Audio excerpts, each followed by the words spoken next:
During the most recent episode of Piers Morgan Uncensored, Piers Morgan himself seemed to acknowledge, however reluctantly, that his good friend Donald Trump is in deep shit over the latest Epstein files bombshell, and it played itself out in a very heated panel. But before we unpack all that, if you end up liking this video and you want to support the channel, please be sure to hit the like, subscribe, and alert bells before you go.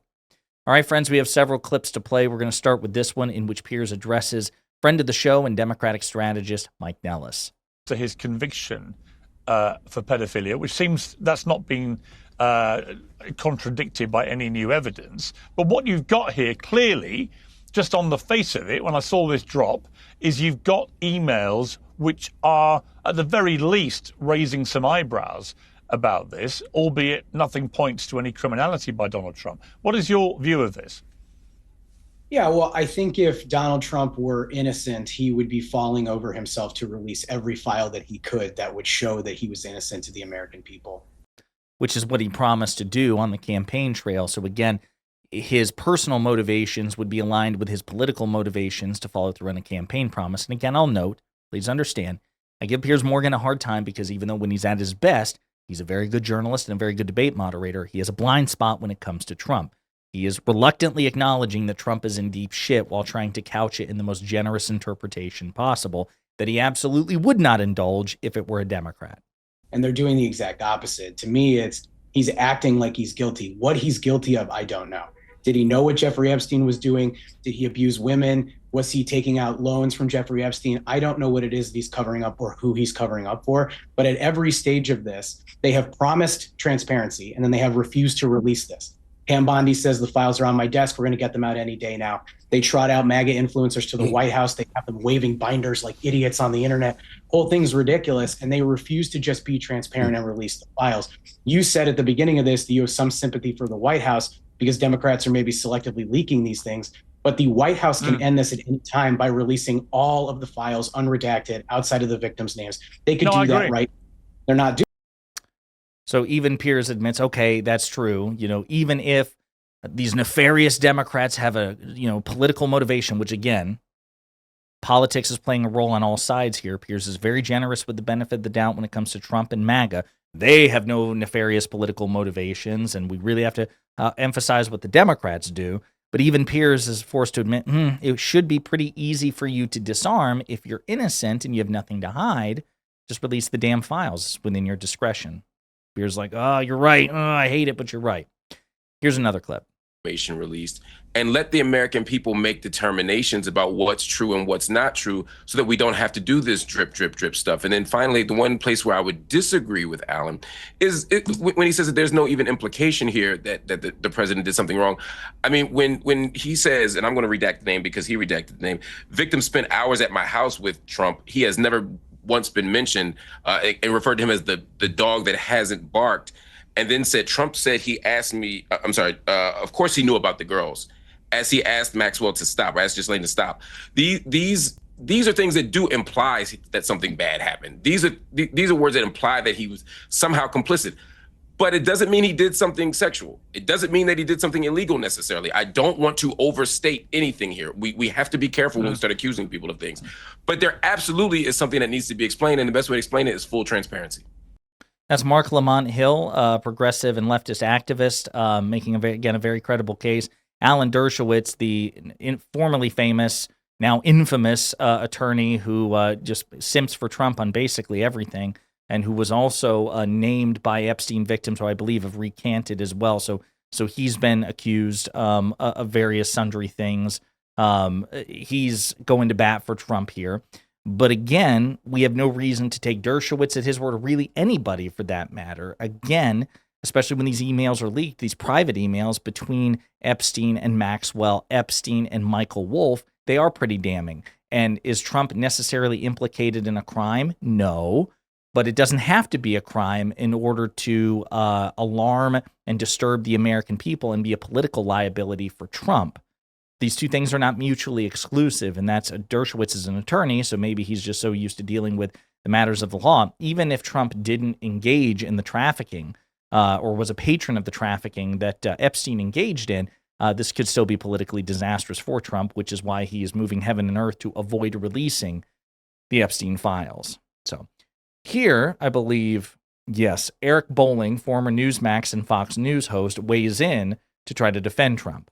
Media, frankly, the media today, right now, Piers, none of this stuff has been vetted. There's no context to any of these leaks and these now the Democrats in the oversight committee releasing piece by piece little bits here and there. I agree with you, Piers. If there was a smoking gun, we would have known about it by now. If, God forbid, there's a smoking gun, Trump's involved, and then there are Bill Clinton and other donors involved, and everyone said, hey, you know what, wink, nod, let's just all keep our mouths shut. That's the problem with DC. And I don't think Trump is in that camp. I also agree that Pam Bondi and Kash Patel came out of the box. They leading up to their confirmation, right into their confirmation, right out of the box, they said, we're going to release the Epstein files in full, unredacted. The whatever those packets were that some influencers were waving around at the White House. I don't know what changed, but they really, really shot themselves in the foot with the base, MAGA. Yes, they did. And again, it was an unforced error. They did it to themselves. But Trump is ultimately responsible for that as well because he's their boss and the buck stops with him. They acted in a way to mollify and to exacerbate Trump's base in a way that Trump himself did on the campaign trail. But this is the problem that Bolling and so many other people who try to pitch themselves as reasonable Trump supporters find themselves in, because more often than not, though they will indirectly criticize Trump, they refuse to do it directly. He's comfortable going after Kash Patel and Pam Bondi. That's great. But it's ultimately at Trump's direction. So therefore, to the extent that Bondi and Kash are culpable, Trump is even more culpable by definition. And Bolling's refusal to acknowledge that and to criticize Trump for his terrible mishandling of the Epstein files is a weakness and shows that at the end of the day, Bolling is a MAGA cultist. Here's another clip. Mark, aside from this, we also have the ongoing situation with Ghislaine Maxwell. House Democrats have said this week that she's preparing to formally ask President Trump to commute her federal prison sentence. She's obviously now in a less strict prison as we speak. She told the Deputy Attorney General Todd Blanche in an interview earlier this year that she never witnessed the president in any inappropriate setting in any way and didn't ever recall seeing Trump at Epstein's house, although she had seen him at social settings. What's interesting about that, I think, is that these emails seem to suggest that she must have known Trump had been at Epstein's house because Epstein's emailing her about it. So rather like with Andrew, the artist formerly known as Prince, although he's not an artist, rather like him, they're being damned in a way by these email leaks contradicting their public statements. And then if you think, well, if she's lying about that, if she's lying about knowing that Trump had been at Epstein's house, which seems to be the case, what else is she lying about? And obviously, she has a vested interest in saying whatever it takes to get Trump to commute her sentence. So all of that is going on as well. Yes, and again, this is what I really appreciate Piers acknowledging that. Again, he's not going far enough that we know he would go much further if this were a Democratic president and all the other facts were exactly the same, but it were a Democrat instead of Trump, because he's not talking about Trump's corrupt, nefarious motive, right? The quid pro quo, which he doesn't use the exact phrasing, but he's describing one. Well, the other person has to have a vested interest too. We know Ghislaine Maxwell's corrupt motive to secure a pardon or commutation from Trump. Fair enough. But what about Trump's corrupt motive to provide a pardon or commutation in exchange for her providing some exculpatory or exonerating testimony, which is now being contradicted by the emails? He's neglecting to mention that because he really doesn't want to hit Trump with this the way, again, that he would if it were a Democrat. But that's okay, because we'll put two and two together and we'll do it ourselves.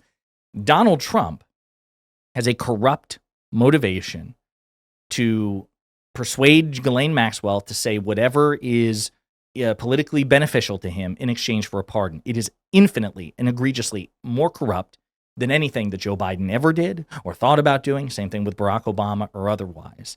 And people should point that out more. And again, I'll point out that Trump has not ruled out a pardon for Ghislaine Maxwell or a commutation. He's used the same language that he used to describe the pardons and commutations of Roger Stone and others. I'm not thinking about it right now, but I could do it if I wanted to. And then, of course, that's exactly what he did at the end of his first term. So it seems increasingly likely not certain, but increasingly likely, that Maxwell will be pardoned or commuted. One last clip, which shows Mike Nellis and Eric Bolling going at it. Needle moves or not, no matter what's in there, I agree. I think it's going to be a wash no matter what names are on there. I find it kind of funny now you're talking about equal justice applied under the law when the guy Trump just went through 4 years of the most ridiculous, unequal, two-tiered level of justice that we've ever seen. Alan can weigh in on this if you think I'm wrong. I mean, they were making felonies out of misdemeanor charges just so they can see if they can get a felony attached to Trump. And now all of a sudden, of course, I think the Democrats were wrong. The lawfare that went on for the 4 years is wrong. And I also think that Trump should release this no matter who was in it, even if his own name is smack dab in the middle. One final thought. Let's not forget, Donald Trump told his people to disenfranchise Jeffrey, give him back his membership, get him away from Mar-a-Lago. There's a reason for that. I mean, this finger pointing is nonsense until we have the names and context of what's going on. We can't indict and convict Trump until we know what happened, and then he goes through due. So Bolling goes on this tangent about how Donald Trump was mistreated by the Justice Department, a victim of political persecution. But as Mike Nellis is about to explain in vivid detail, that is nothing compared to what Donald, even if we took you at face value, which we have no reason to, what Donald Trump is doing in terms of his weaponization of the Justice Department is infinitely worse and more egregious, as Mike Nellis is about to explain, even if we grant what Bolling says at face value. Process. That's my final thought on but let's on understand whether Trump's guilty. Can I respond to that, Piers, real quick? Sorry, just because it was directed to me. Yeah. I mean, I disagree with the assertion that there was a two-tier justice system for Donald Trump. I think Donald Trump has committed many crimes and he should be held accountable for that. Fine, we're going to disagree. I look forward to you speaking out with just as much ferocity as you just had when Donald Trump, indicts Adam Schiff this week, which is supposed to be rumored over some bullshit stuff that they've trumped up. I'm sure that there have been times in the past under Democratic and Republican administrations where the DOJ didn't do its job the way that it should have. But in this administration right now, Donald Trump is personally interceding, firing and removing people who aren't going after his political opponents. The stuff with Tish James, James Comey, it's all bullshit. And it shows you that everything that Donald Trump does is about his personal. He's going after these people for the same things that they went after him for. If that's the case, see what Bolling did just there? Bolling stepped on a rake. Again, let's just say we take it at face value. He still loses the debate because he's admitting that at a bare minimum, Trump is because Bolling was the one, and others like him were saying what was done to Trump was corrupt. Okay, well, let's take that at face value. You just said that he's doing the same thing to them that they did to him. So even if we grant your premise, you are conceding on Piers Morgan that Donald Trump is as corrupt as the people you complained about. That's not a winning argument. That means, be it from us or from you, the consensus is Donald Trump is objectively corrupt. Which were bullshit in the first place. I don't agree with that. Let's remember, are you kidding me? Joe Biden. Well, let's remember what Trish James. Joe Biden's not the one who ordered that stuff. Tish James went after Donald Trump for. And that was the kill shot right there in the debate, which is, as Mike Nellis points out, there's no evidence, none whatsoever, that President Biden ever ordered any sort of prosecution or action to be taken against Donald Trump. We have Trump dead to rights on Truth Social explicitly demanding the prosecutions of his political opponents, ordering his attorney general to do so, and dozens of other examples of him doing so. So again, Biden was not corrupt. Donald Trump objectively is, and Eric Bolling stepped on a rake trying to make the contrary case. Pretty bad. There you have it, folks. Even Piers Morgan reluctantly admits that Trump is in deep shit, and we had a wildly entertaining panel. In the meantime, let me know what you think in the comments.